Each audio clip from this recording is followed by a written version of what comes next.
Hello दोस्तों, नमस्ते, राम राम, सत श्री अकाल। दोस्तों, अर्धवार्षिक परीक्षा सत्र 2024 चालू हो चुकी है राज्य शिक्षा केंद्र मध्य प्रदेश भोपाल के अंतर्गत, जिसमें कि यह कक्षा 5 का पेपर है और विषय है पर्यावरण अध्ययन। पूर्णांक दिए गए हैं 60 और समय दिया गया है 2.5 घंटे, जिसके अंतर्गत अब हम यह पेपर दिया हुआ है जिसे हम सॉल्व करेंगे और जानेंगे कि कितने प्रश्नों के उत्तर आपने सही लिखे हैं। अब देखिए बच्चों, यहाँ पे बहुविकल्पी प्रश्न दिए गए हैं प्रश्न क्रमांक 1 से प्रश्न क्रमांक 5 तक। इसमें दिशा निर्देश दिए गए हैं कि सही विकल्प चुनकर उत्तर लिखिए। प्रत्येक प्रश्न के लिए 1 अंक निर्धारित है, यानी कि प्रत्येक प्रश्न क्रमांक 1 से लेकर 5 तक, जिसमें सभी में 1 नंबर निर्धारित किए गए हैं। अब यहाँ पे पहला प्रश्न है कि पक्षियों का कौन सा समूह खेत में हलचल कर रहे चूहों को पकड़ लेता है। तो देखिए बच्चों, इसका राइट आंसर होगा आंसर सी, चील, बाज और गिद्ध। वहीं बात करें प्रश्न क्रमांक 2 की कि उल्टी दस्त होने पर पानी में नमक और चीनी मिलाकर पीने को कहा जाता है क्योंकि। तो देखिए बच्चों, इसका राइट आंसर होगा आंसर ए, शरीर में पानी व खाने की मात्रा कम हो जाती है। अब प्रश्न क्रमांक 3 है कि प्रिया ने एक पौधा लगाया जो कि जल्दी मुरझा गया, कारण बताइए। तो देखिए बच्चों, इसका राइट आंसर होगा आंसर डी, पर्याप्त हवा, पानी और धूप नहीं मिली, इसीलिए जो प्रिया ने पौधा लगाया वो जल्दी ही मुरझा गया। बढ़ते हैं अगले प्रश्न की तरफ। प्रश्न क्रमांक 4 है कि मलेरिया किसके काटने से होता है। तो देखिए बच्चों, मलेरिया जो हो मच्छर के काटने से होता है, तो इसका राइट आंसर होगा आंसर सी। प्रश्न क्रमांक 5 देखिए कि क्या कह रहा है, निम्नलिखित में से ग्रुप लीडर की जिम्मेदारी नहीं है। तो देखिए बच्चों, इसमें इसका राइट आंसर होगा, पहले पूरे ऑप्शन पढ़ लेते हैं कि ग्रुप लीडर की क्या जिम्मेदारी नहीं है। रुकने के लिए जुगाड़ ढूंढना, केवल अपने खाने का इंतजाम करना, सी, साथी के बीमार होने पर उसका ध्यान रखना, या डी, पूरे ग्रुप के आगे बढ़ जाने पर ही आगे बढ़ना। तो देखिए बच्चों, इसका राइट आंसर होगा आंसर बी, केवल अपने खाने का इंतजाम करना ग्रुप लीडर की जिम्मेदारी नहीं होती है। तो इस प्रकार से आपको इस प्रश्नों के उत्तर देने हैं। बढ़ते हैं अगले प्रश्न की तरफ कि अब अगला प्रश्न क्या कह रहा है। यहाँ पे आप देखेंगे कि रिक्त स्थानों की पूर्ति कीजिए, प्रश्न क्रमांक 6 से 10 तक। अब यहाँ दिशा निर्देश दिए गए हैं कि नीचे दिए गए रिक्त स्थान की पूर्ति कीजिए, प्रत्येक प्रश्न के लिए 1 अंक निर्धारित है। तो बच्चों, आप समझ गए कि 6 से 10 तक, प्रश्न क्रमांक 6 से 10 तक 1 अंक निर्धारित किया गया है। अब प्रश्न क्रमांक 6 है कि छिपकलियां खालिस्तान के दिनों में लंबी नींद में चली जाती हैं। तो देखिए बच्चों, इसका राइट आंसर होगा सर्दियों के दिनों में। ये आप यहाँ देखिए, तो इसका राइट आंसर होगा 6वें का कि सर्दी के दिनों में छिपकलियाँ लंबे समय पर चली जाती हैं। बढ़ते हैं अगले प्रश्न की तरफ कि अब अगला प्रश्न क्या कह रहा है। प्रश्न क्रमांक 7 देखिए कि खालिस्तान स्वाद का पता जीभ के अगले हिस्से से चलता है। तो देखिए भैया, 7वें का जो उत्तर होगा वह होगा मीठे, मतलब कि आप यहाँ देखेंगे कि ये लिखा हुआ है मीठे। ठीक उसी प्रकार यहाँ पे आप लिखेंगे कि मीठे स्वाद का पता जीभ के अगले हिस्से से चलता है। अब वहीं बात करें प्रश्न क्रमांक 8 की कि 8 क्या है, मलेरिया की पहचान के लिए खालिस्तान परीक्षण किया जाता है। तो देखिए बच्चों, इसका राइट आंसर होगा रक्त, यानी कि 8वें का जो आंसर होगा वह रक्त होगा। अब 9वां प्रश्न क्या है, 9वां प्रश्न देख लेते हैं कि चट्टान से उतरने को हम क्या कहते हैं। चट्टान से उतरने को क्या कहते हैं। तो देखिए बच्चों, इसका राइट आंसर होगा कि चट्टान से उतरने को हम या तो हम रैपलिंग कह देते हैं और या तो एब्सिलिंग कहते हैं, एब्सिलिंग। तो इस प्रकार से इस प्रश्न का उत्तर दे सकते हैं। अब आप 10वां प्रश्न देखते हैं बच्चों कि 10वां प्रश्न क्या है। 10वां प्रश्न है कि गोलकुंडा किले के अंदर पूरा खालिस्तान बसा हुआ था। तो इसका दोस्तों, इसका आंसर होगा कि यहाँ पे क्या आएगा, शहर बसा हुआ था। तो इस प्रकार से आपको इस प्रश्न के उत्तर देने हैं। अब बढ़ते हैं अगले प्रश्न की तरफ कि अब अगला प्रश्न क्या कह रहा है। यहाँ पे अति लघु उत्तरीय प्रश्न दिए गए हैं बच्चों, प्रश्न क्रमांक 11 से 16 तक। निर्देश दिए गए हैं कि नीचे दिए गए प्रश्नों के उत्तर एक शब्द एक वाक्य में लिखिए, प्रत्येक प्रश्न के लिए 2 अंक निर्धारित है। मतलब कि प्रश्न क्रमांक 11 से लेकर 16 तक बच्चों 2-2 अंक निर्धारित हैं। अब प्रश्न क्रमांक 11 कह रहा है कि सांप के जहर के असर से बचने के लिए सपेरे क्या करते हैं। तो देखिए बच्चों, इसका उत्तर होगा प्रश्न क्रमांक 11 कि सांप का जहर खत्म करने वाली या तो जड़ी बूटियां खाते हैं या तो अपने पास रखते हैं। इस प्रकार से आपको उत्तर देना है। अब यहाँ पे देखिए प्रश्न क्रमांक 12 क्या कह रहा है। प्रश्न क्रमांक 12 देखिए कि क्या कह रहा है बच्चों। प्रश्न क्रमांक 12, जब आप दुकान पर सामान खरीदने जाते हैं तो पैकेट पर क्या देखकर खरीदते हैं। तो देखिए बच्चों, इसका उत्तर होगा प्रश्न क्रमांक 12 का कि जब हम मार्केट जाते हैं और सामान खरीदते हैं तो क्या क्या देखते हैं। पहला देखते हैं हम उत्पादन की तिथि यानी मैन्युफैक्चरिंग डेट कि वह उत्पाद कब बना हुआ है, और दूसरा देखते हैं अंतिम तिथि यानी कि एक्सपायरी डेट कि कब वह उसकी अंतिम तिथि आने वाली है। तो इस प्रकार से आप इस प्रश्न का उत्तर दे सकते हैं। अगला प्रश्न है, आप देखेंगे प्रश्न क्रमांक 13 क्या कह रहा है। प्रश्न क्रमांक 13 कह रहा है कि बारिश का पानी बहकर कहाँ कहाँ जाता होगा। तो देखो बच्चों, इसका उत्तर होगा प्रश्न क्रमांक 13 का कि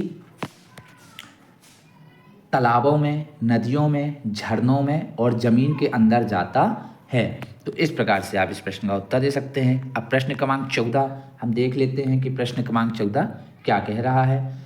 पानी को उबालने पर वह कम क्यों हो जाता है। तो देखिए बच्चों, इसका उत्तर होगा प्रश्न क्रमांक 14 का कि पानी को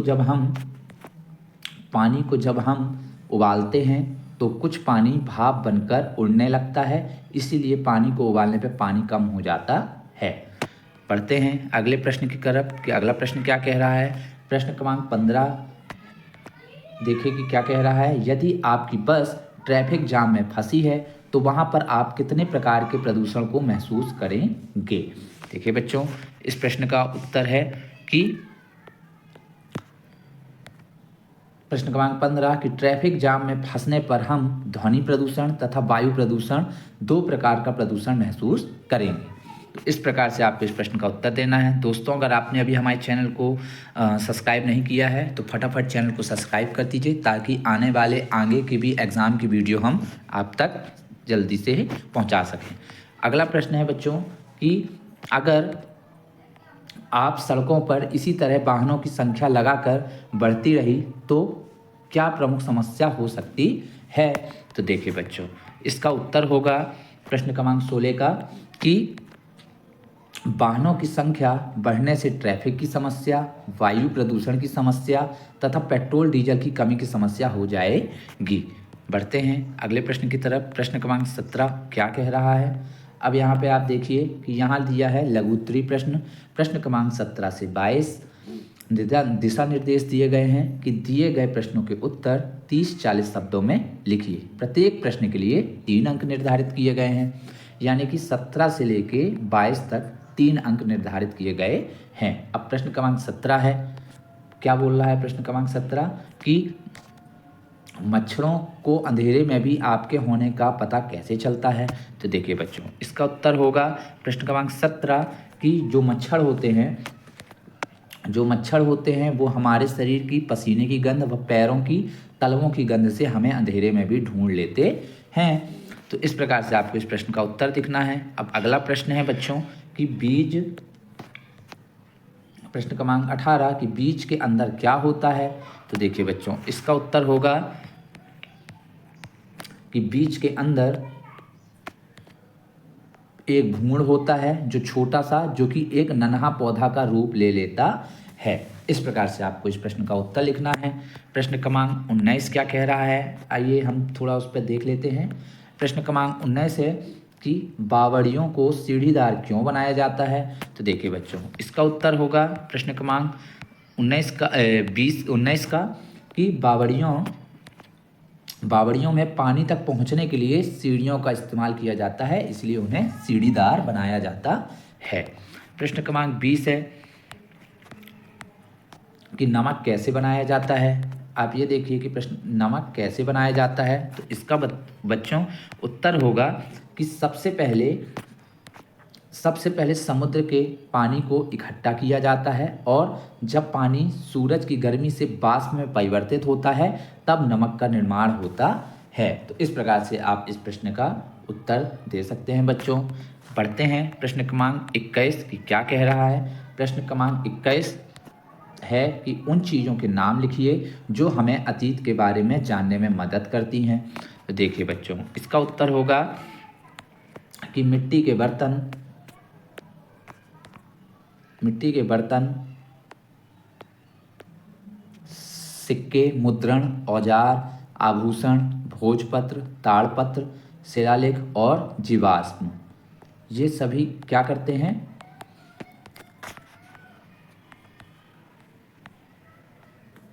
हमें अतीत के बारे में जानने में मदद करते हैं। अब अगला प्रश्न है प्रश्न क्रमांक 22 कि आपके घर की छत का उपयोग आप कौन कौन से काम के लिए करते हैं। तो देखिए बच्चों, इसका उत्तर होगा कि हम अपने घर की छत का इस्तेमाल, छत का उपयोग कपड़े सुखाने में, नहाने में, खेलने में, खाने पीने की वस्तुएं जैसे दाल, पापड़, बरी आदि सुखाने में और सब्जियां लगाने में करते हैं। तो इस प्रकार से बच्चों आपको इस प्रश्न का उत्तर देना है।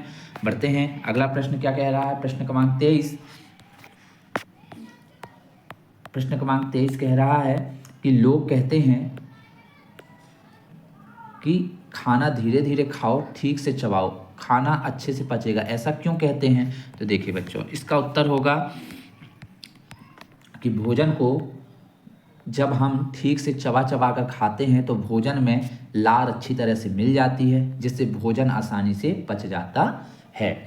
बढ़ते हैं अगले प्रश्न की तरफ कि प्रश्न क्रमांक 24 क्या कह रहा है। अब आप यहाँ देखिए बच्चों कि प्रश्न क्रमांक 24 क्या कह रहा है, मलेरिया किस मच्छर के काटने से होता है एवं इसको रोकने के 4 उपाय बताइए। तो देखिए बच्चों, प्रश्न क्रमांक 24 का उत्तर है कि जो मच्छर है वह मादा एनाफिलीज मच्छर के काटने से होता है। अब मच्छर के मलेरिया रोकने के उपाय जो हैं वह 4 निम्नलिखित हैं, ये देख लेते हैं। पहला, मच्छरदानी का उपयोग हमें करना चाहिए। दूसरा, पानी उबालकर पीना चाहिए। तीसरा, गंदा पानी घर में जमा ना होने देना चाहिए। और चौथा, सफाई से रहना चाहिए। उपयुक्त चीज़ों का उपयोग करके आप मलेरिया की रोकथाम से बच सकते हैं। अब चलिए बच्चों, प्रश्न क्रमांक 25वां देखते हैं कि क्या बोल रहा है। सुनीता विलियम्स का अंतरिक्ष में रहना बहुत मज़ेदार भी था और मुश्किल भी। अंतरिक्ष की कोई ऐसी 5 बातें लिखिए जो पृथ्वी पर हमारे अनुभव से अलग हों। तो देखिए बच्चों, इसका उत्तर होगा कि अंतरिक्ष में रह लेना पृथ्वी पर रहने से अलग होता है। अंतरिक्ष में हम एक जगह पर व्यवस्थित बैठ नहीं सकते हैं। एक जगह से दूसरी जगह पर हम तैरकर पहुंचते हैं। पानी में बुलबुलों की तरह एक स्थान से दूसरे स्थान पर उड़ता है और वहां हम उड़ते उड़ते ही खाना खाना पड़ता है। तो इस प्रकार से अंतरिक्ष पृथ्वी से अलग होता है। बच्चों, बढ़ते हैं अगले प्रश्न की तरफ कि अब अगला प्रश्न क्या कह रहा है। अगला प्रश्न है प्रश्न क्रमांक 26 कि भूकंप आने पर क्या क्या करना चाहिए। तो देखिए बच्चों, इसका उत्तर होगा कि जब भूकंप आता है तो हमें घर से सुरक्षित पहली बात तो बाहर निकल जाना चाहिए। दूसरा, पेड़ के पास नहीं बैठना चाहिए। और जब भूकंप आता है तो हमें किसी ठोस चीज़ को कसकर पकड़ लेना चाहिए। तो इस प्रकार से हम इन प्रश्नों के उत्तर दे सकते हैं। उम्मीद है कि आपको यह वीडियो पसंद आई होगी, तो इस चैनल को लाइक और सब्सक्राइब जरूर कर दीजिए बच्चों। साथ ही साथ मैं आगे की भी वीडियो लेकर आऊँगा एग्ज़ाम से संबंधित, उन्हें देखना ना भूलें। धन्यवाद। जय हिंद, जय भारत।